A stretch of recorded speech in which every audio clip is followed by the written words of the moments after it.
Hey everyone, welcome to episode 37 of PixlFeed Radio, and I have my friend here, Melinda Livingstone, all the way from Australia. How are you? Hey, I am so excited to be here, Christian, all the way from sunny Sydney, Australia.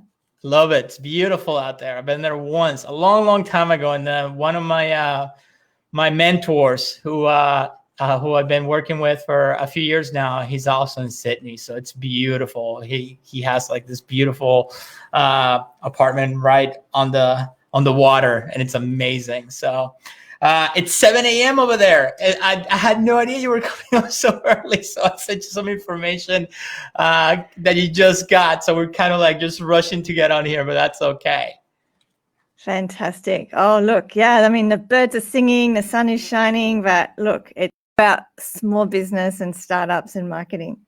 Yeah, and that's what I wanted you to have you on. For those of you that don't know, Melinda owns a business called IncomeConnection, and she actually specializes on helping people and businesses to find their ideas, to find their voice, and how to bring them to the table, and hopefully how to execute them. So we're going to talk a little bit about that. But before we talk about that and get and give people on here some advice, why don't you tell us a little bit about your background? Like, how did you get to where you're at today?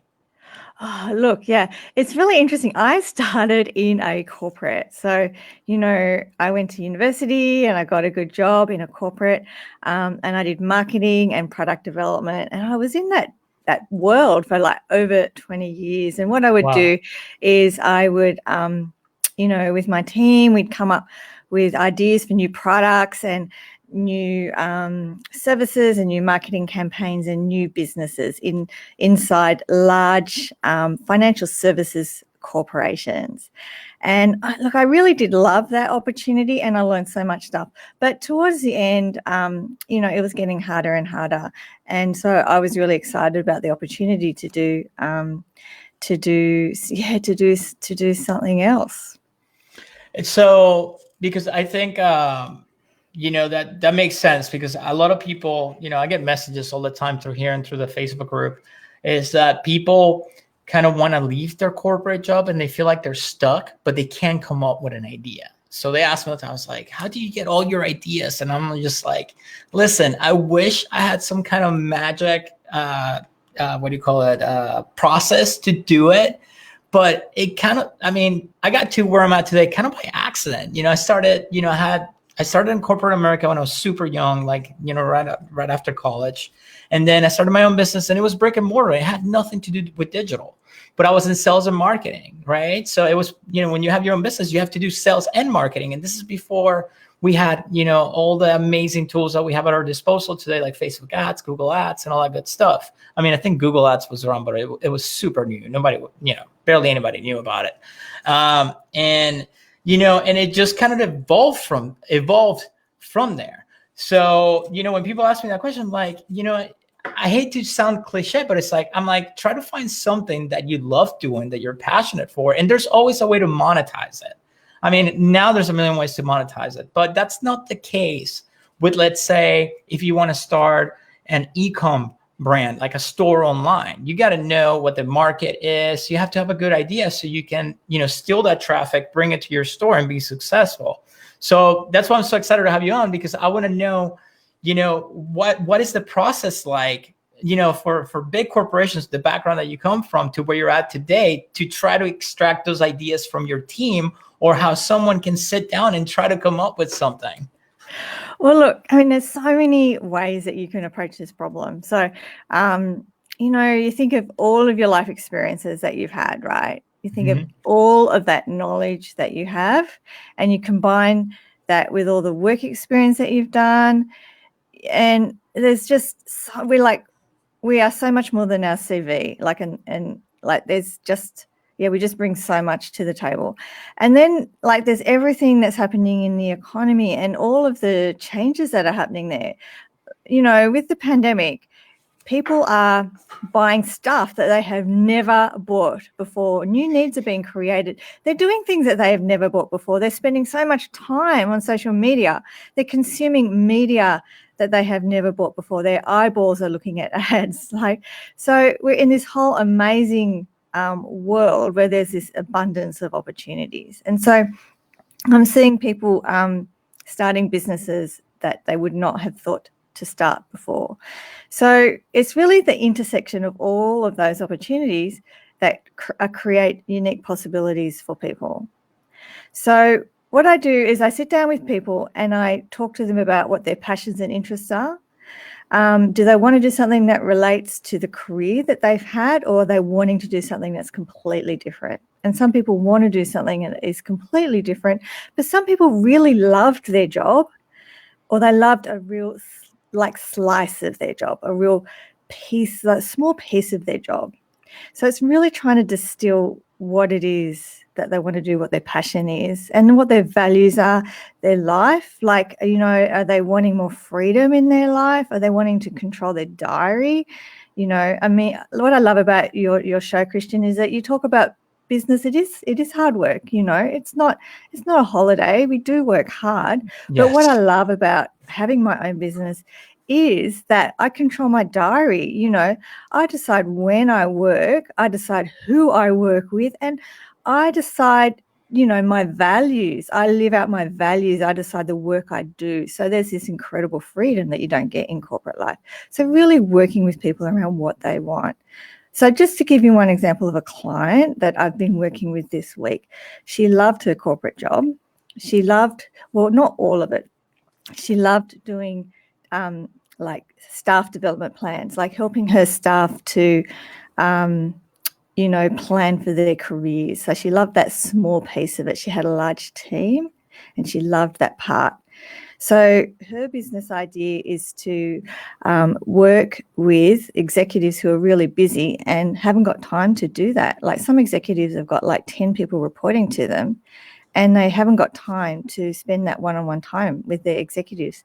So she is going to, her business idea is to encourage those executives to outsource that piece of their job to her.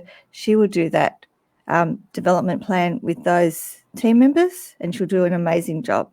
So that's her business idea, and she'll just absolutely blitz it because of her corporate background. She's got a lot of great networks, and she's just got, all of the experience and the qualifications to absolutely knock that out of the park, right? So that is using her corporate experience to set up a business. So, which helps. I usually find that the people that have a little bit of a corporate structure, or like what I like to call like a real job, where there's, like you mentioned, like big corporations, they have, before they make a decision, it has to go through like 10 different departments, which, if it's somebody like me who's dealing with them, it's really annoying. But if you're learning that space or that niche, it kind of shows you that there's a need for that when you grow a business that's, that's huge with thousands and thousands of employees. Like you have to have, checks and balances before decisions can be made, because if not, then everybody will just do whatever they want. And, there's legal and there's, other departments you got to deal with, because you can make some changes that affects the other departments. So I usually find that work with entrepreneurs that started these amazing applications or these amazing brands out of nothing, and they just went full force. They just hit it out of the park, right? Because it does happen. But the problem is they don't have that structure. So they're all over the place, and they're kind of learning, while I have worked with other people, doing the marketing for them, where they came from a corporate background and they already know how they work, and they're very, very organized in how the budgets are and what they need and how to work with other teams. I really find that very interesting from the two, very different backgrounds. You know what I mean? Do you find that as well when you're working with somebody who's maybe doesn't have that much corporate experience, and they just come to you and it's like, listen, I just want to come up with the greatest idea in the world, and I just hate my job, and I saved up all this money to hire you, like help me? Or versus the person that's coming for corporate America and probably did a lot of research and all the other, stuff that goes along with that.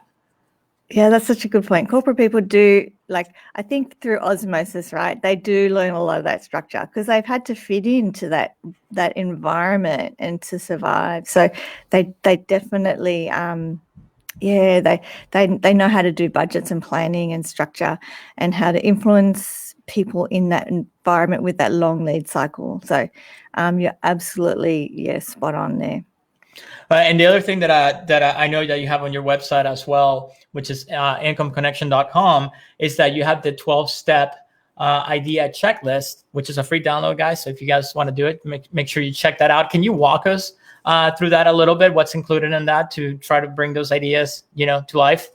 Yeah, absolutely, Christian. So really, it's if you say have 12 days and you want to think at the end of those 12 days, I want to come up with a business idea.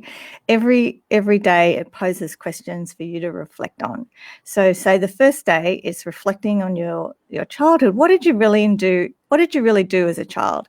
So often in life, we get forced or we get kind of pushed down a particular path with our jobs and our life. And as a child, you might have really enjoyed writing. You might have been a really creative person, and but you didn't get the opportunity to pursue those interests. So say day one is, what did you really enjoy doing as a child or as a young person? Because your business idea might be going back to your roots. So, and then say another day, it'll be thinking about, well, say, what's a problem that you're experiencing in your life? How maybe other people might have the same problem, because if you come up with a business that solves your problem, then you could be solving a problem for a lot of people and you could be making a lot of money. And if you just think of all of the businesses in the world that came out of people solving their own problem, that's a great place to start. So every day poses a question for you to reflect on. And at the end of it, you've probably got an absolute wall full of Post-it notes with amazing ideas. That's great. That sounds awesome. So let me ask you something. So when you're working with different people, or I'm going to bring people and then we're going to get into teams. For example, someone like me, I admit it, I am the worst with what we call the shiny object syndrome. Like I get idea because I deal with so many industries and I'm in this digital world. And, when I have to do research for certain products or marketing angles and stuff like that, I see what's trending and what people are searching for. And then I see all these cool brands and products and I'm like, oh my God, I could totally grab that and launch this. Or, I learn of a new technology that comes out. And it's like, oh my God, I can grab that and run with it because I have the knowledge to, basically build it and run traffic to it. So how do you deal with people like me to keep us focused into one idea and not let us stray into a million different things? Because I literally, I wish you could see this. I have a whiteboard where I just keep writing stuff on, and it's a mix of ideas and stuff that has to get done. But I'm not gonna lie, 3/4 of it is just ideas that I come across during the day, and I just write it down so I never forget it. Oh, Christian, I'm the same. I have little Post-it notes, and I've got it's really. But we're creative people, right? And that's what's so exciting about what we do, is we have the freedom to just keep writing out our ideas, and some of the stuff we'll execute and some of it we won't. I use a business model canvas, and so it's a really great tool. It's a business plan on a page. So if somebody has lots and lots of ideas, I get them to sit down with what is their best idea, what they think is their best idea, and work it through on a business model canvas. And so basically, who's your target market? What's your value proposition? What's the problem that's being solved? How are you going to make money? So it's really getting that down. And then if they're still kind of thinking, oh, you have still got this other idea, we do another business model canvas on their next idea. But it's really getting them to think, okay, well, every idea actually has to be a business. It has to make money, has to solve a customer problem. And usually once they've worked through the business model canvas on their best idea, they're usually either it's going to work for them or not. If it doesn't, they'll move on to the next one. They're usually kind of rolling with one idea that they're fallen in love with, and they're kind of starting to see a plan, and they're going with it. So I usually find that a really good technique.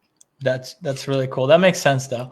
So that's working with individuals. So what about teams? I know you do workshops. So how do you walk teams through it? How do you bring that team dynamic to come together and actually agree on the same idea, because I don't know, I'm thinking, I worked with teams previously in brainstorming sessions, and then usually, depending of the personalities in the room, it can go one way or the other. There's people who can clash, especially if it's like a bunch of people who are used to getting their way of their leaders in their field. We clash, we tend to clash sometimes. But then there's the other people that are like, okay, you know what? I like what you bring to the table. Let's go with it. How do you manage those personalities, and what kind, I want to say, I don't even know if I'm saying it right. Like, what kind of exercises or what kind of, team, exercise building, what games or whatever you want to call it. What do you do with the team to bring them together and work together? Yeah, really, really good. So, particularly with, teams, you've got to get them all on the same page. You've got to get them thinking about, particularly in the idea generation space, you've got to get them agreeing that this is the idea that we're going to go with. And it might be that some of the ideas that people have come up with, they might be, maybe we might go with later on, but we all got to get around one particular idea. And that can be quite hard, particularly for people who are very attached to their idea. So I do things like silent brainstorms where people will, like on a Post-it note, they will write their ideas in each idea on a separate Post-it note. And then so that way everybody gets their idea out. So it's not a verbal one, verbal kind of like sharing of ideas, and then grouping like ideas on a wall. And then another way that everybody can have their say is by voting on ideas with stickers, so that everybody's vote kind of counts as well. And then having criteria as well. So which idea is going to have the biggest impact for the customer, which idea is the most breakthrough, and which idea is going to be kind of the most impactful for the business. So it's sort of having criteria as well to guide the decision-making process. So having a really structured process does help in getting people together, and also taking it always back to the common vision of the organisation or the team as well. So they're tools that I find to be quite helpful. And then in terms of, getting people to make a decision or getting people to come up with an idea when the constraints are there, like when it's a really, really tough constraint, is imagining what if we had like only 1% of the resources that we need. So like the 1% rule. Sometimes we can be really frustrated that we don't have all the resources that we need for the particular problem that we face. And so we just imagine that we've only got 1% of the resources that we need. And that level of constraint can also bring us together to solve a really tricky problem. That's a good point that you bring up there, because one of the things, two things that I run into, I used to run into all the time when I used to work with small businesses, is they didn't have the experience of a established brand, and a lot of the things that you deal with super small businesses, especially with e-commerce products, or when they start a new brand online and they're testing new collections or new products, they get emotionally attached to their products. And it's like, listen, here's the data. The data says that they don't like this. You need to change this, and that.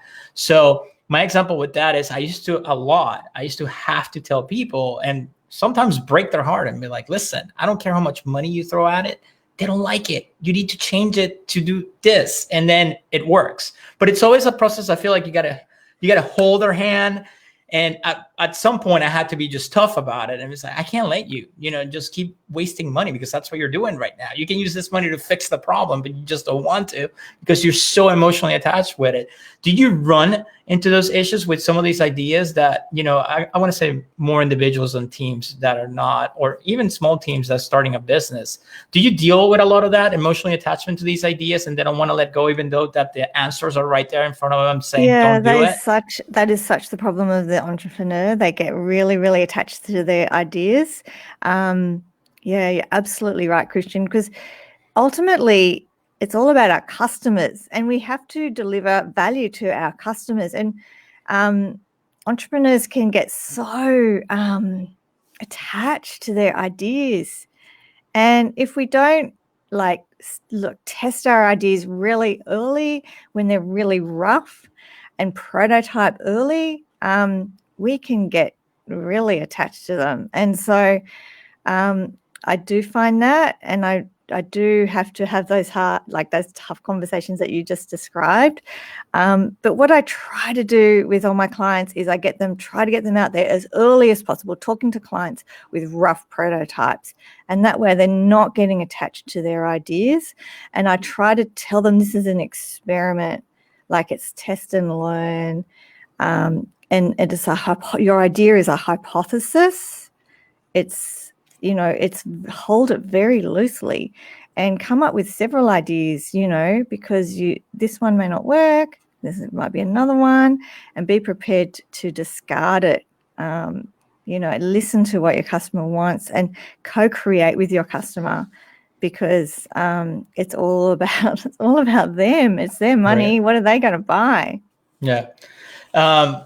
So when you're saying that to build a prototype and test it out, do you have a different approach depending on what the idea or the product is? Or do you do like a standard thing with social media? Like I have a way of doing it where I literally just get mock-ups of the product or whatever the idea is, or a storyboard explaining, the pain and solving the pain, right? The solution to that pain. Yeah. And then maybe show in a video or an example, because what I can do my end, since I know how to run traffic through social media and get people to engage and give me the answers that I want, is like, for example, if it's a service, I create a video about it, explaining the service and the solution. If it's a product, I'd literally get mock-ups, 3D CGI mock-ups of the product, and I literally run traffic to it and just straight up ask people, what do you think about this product? And in the comments, we engage with them and we get the answers. And you'd be amazed how many changes we make based on the feedback that we get in the comments. And all it'll cost me is a couple $100 to just run that ad on Facebook and get those answers, or, get that feedback on a video on YouTube.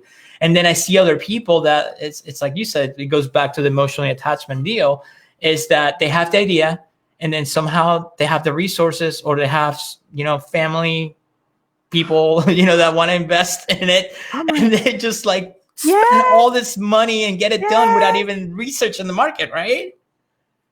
I'm sure you got stories. I can see it in your face. So if you want to give us a story, go ahead. Oh my goodness. I did all this, like when I worked in corporate, we had this new product and the name, and we had a name for the product, and the CEO went home and told his wife the name, and she said, it's a finance product, right? It's not for mum and dads. And the CEO went and told his wife, and she said, oh, it sounds like sunscreen. So right. He came back to work and he said, we can't call it that. It sounds like sunscreen. So he had to go back to the drawing board and get a new name. But she's not the target market. Right. And that's one of the, I actually talked about it. I know I've talked about it in this channel or this podcast at some point. One of the biggest mistakes that you can do, and I mean this 100% because I did it too when I was starting out years and decades ago, is that you have an idea, and what do? The first thing you do is go to your friends, go to your spouse, or go to a relative. It's like, what do you think of your idea?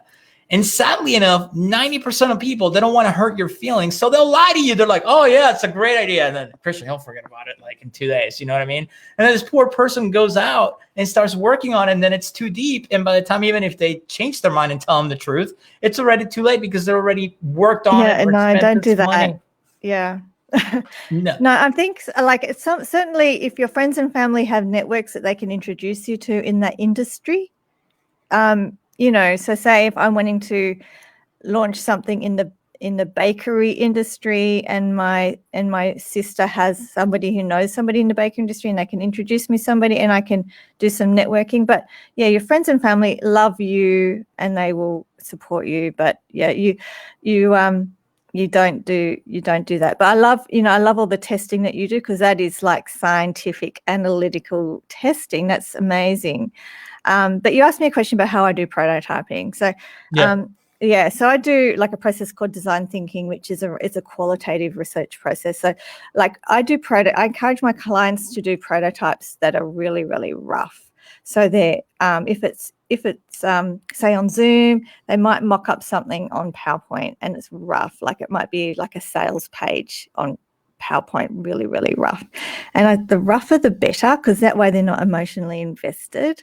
And it's really just the idea. So just try, and if it's in a qualitative sense, then the client is saying, oh, well, look, or the research prospect is saying, I love the idea of this part of it, but, I don't like the fact that, you're going to be, doing it at this price, or I think it should be at this, or I think, so that it's really open and it's collaborative and it's like this co-design process. So when I worked in my corporate job, I would do prototypes made out of cardboard, and I would make them really, really rough. And then my clients would draw on them because they would feel that was okay to do that, and they would actually make them better. And so this is the whole idea of not being invested in your idea. Your clients then start to get ownership of the idea, and you come up with something together that's better because it's what the client wants. Right. And that makes total sense, because if you it's like you said, if you start with a prototype that's not polished, the more you improve with it, then the better the audience is going to be attached to it if they already gave you those signals that they like it. So when it comes to the time of launching the product or the idea, you can actually build build up the audience to it. And also you're doing several versions of it, right? You come back next time with a better one. Each time it's different because you changed it based on what your clients gave you feedback on. That is so true. And then, okay, so now once you help an individual or a team with ideas, and what you were saying in corporate, you help with the design and all that stuff. Are you involved as well when on executing the idea to a point, like at least to the prototype design, with the people you consult with or the teams that you consult with, or at that point it's you step back? How does that work? I do help with the implementation as well. Yeah, absolutely. So because in my corporate life I would do the strategy and the execution, and in this role that I have now with my business, I also help with the execution as well. Yeah. So so I mean, a lot of my clients do service-based businesses, and so I talk to them about the steps that they will need to take their idea to market. So if you had to pick out a few verticals that you work with the most, if people are seeking to work with you, what are the verticals that you like to work with the most? What type of businesses or service businesses do you like to work best with? So a lot of my clients are in consulting, training, not so much product businesses. Usually, kind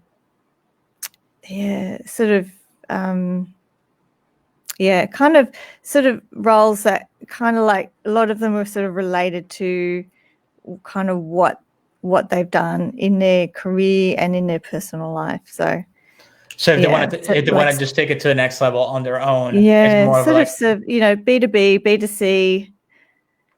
Gotcha. Okay, cool. Yeah. Well, we're running out of time, but Melinda, thank you so much for coming on. If you guys want to check out the 12-step idea checklist, it's on her website, IncomeConnection.com. Melinda, where else can people find you? On LinkedIn. And I've got a presence on Facebook and Instagram, but LinkedIn is mainly where I hang out. All right, you are in LinkedIn, because I'm glad I got your message this afternoon, because I was checking my stuff. I was like, oh, there she is. All right, cool. So guys, check out her website, IncomeConnection.com. Find her on LinkedIn. If you have an idea you want to take to the next level, or you want to develop a new idea and one to help you, please reach out to her. And thank you for watching on YouTube. Thank you if you're listening to the podcast. Melinda, thank you so much for coming on. I really appreciate it. Great. Thank you so much, Christian. It's been so much fun. Thank you so much.